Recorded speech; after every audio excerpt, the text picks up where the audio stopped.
Hey champ, welcome back.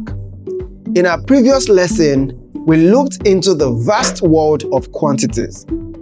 Now, get ready to dive in deeper as we explore the fundamental quantities that make up the very foundation of science and measurement. In our last lesson, we referred to the fundamental quantities as the independables.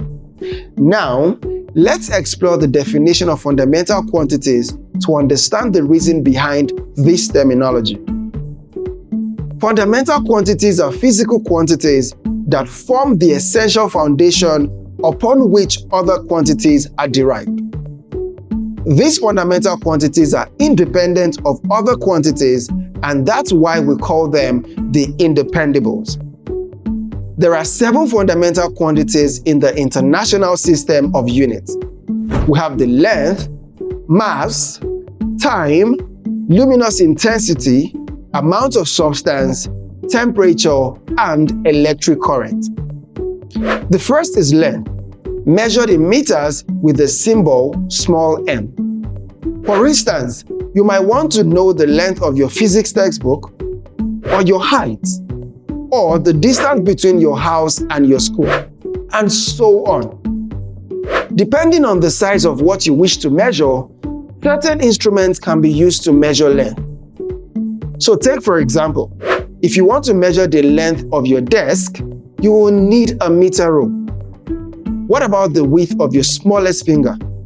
Of course, you can use a vernier caliper. Now, how about measuring the thickness of a piece of paper? That's a tough one. But thankfully, the micrometer screw gauge is so accurate that it can even measure the thickness of your earth. Now, that is very, very cool. Mass is another fundamental quantity. Mass is measured in kilograms with its symbol small letters kg. Another fundamental quantity is time. Time is measured in seconds with the symbol small letter s. Electric current is another fundamental quantity, and it is measured in amperes with its symbol capital letter A. Amperes was named after the French physicist André-Marie Ampère, known as the originator of electrodynamics. Another fundamental quantity is temperature. This refers to how hot or cold an object is. Temperature is measured in Kelvin with its symbol capital letter K. Kelvin is also named after a physicist, William Lord Kelvin, because it defined the absolute temperature.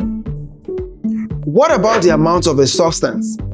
Like, how do you know the amount of oil molecules in a bottle?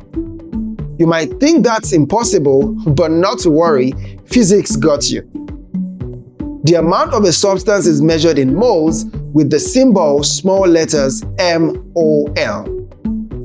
How do you determine the amount of light emitted from a car's headlamp or from a candle? This is called luminous intensity, the unit is candela, and the unit symbol is small letters CD. These are the 7 fundamental